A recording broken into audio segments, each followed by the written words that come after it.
Hey guys, so someone asked me what I look for in a space at Walmart when I sleep at Walmarts. So I thought I'd talk a little bit about that. So I am in Queensbury, New York right now at the Walmart. I use the app called RV Parky.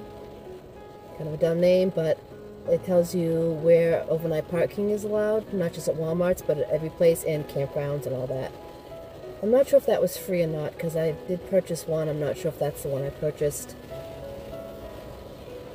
So, on this Walmart, some people said they called and they didn't get permission to park here. The manager said no. Other people said they got permission to park here, park near the garden center. So I always look at the reviews for that Walmart, whatever I plan on going to, just to get any kind of tips or anything. Now, some people may disagree with this, but I never call and get permission. I'm more the philosophy that it's easier to ask for forgiveness rather than permission.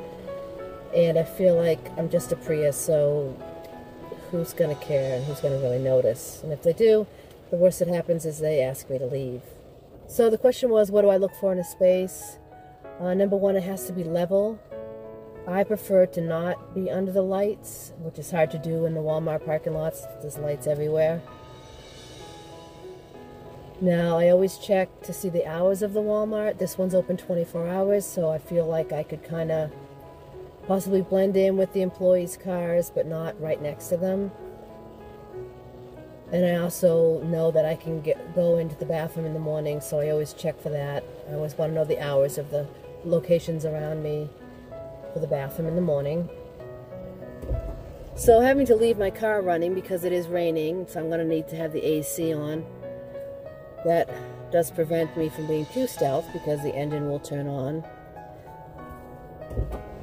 You can see there's an RV over there. I'm not sure if that's going to be there for the night.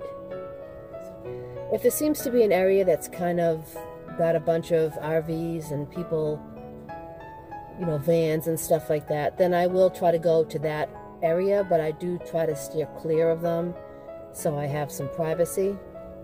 Now, this RV doesn't really seem to be parked in any special place. It's just in with the line of other cars. So some of these cars parked way away from the building here, probably employees for the night. They don't seem to have people in them. So right here in front of the garden center seems to have quite a few cars. Again, probably employees. And there's some spaces right there. Not real level though. Being level is the most important to me. Now, if I really wanted to be away from everybody, I could go in this section.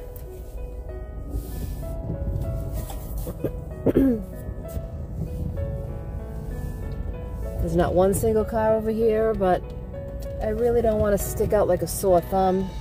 So I'm going to look for a place that's a happy medium that gives me a little bit of privacy,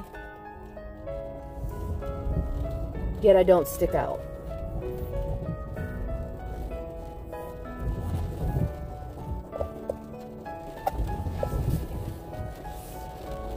So I'm thinking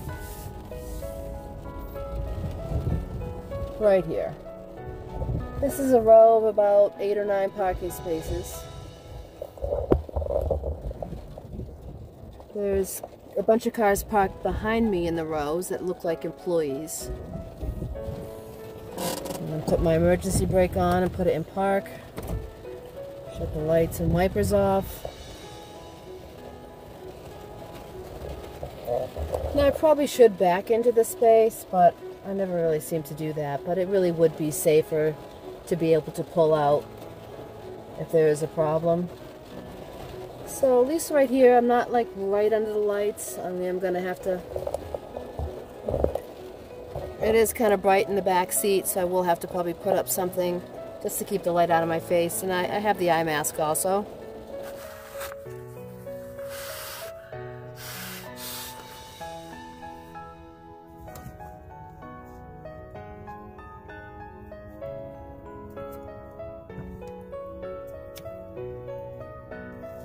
So this is what it looks like when I'm sleeping with my kayak.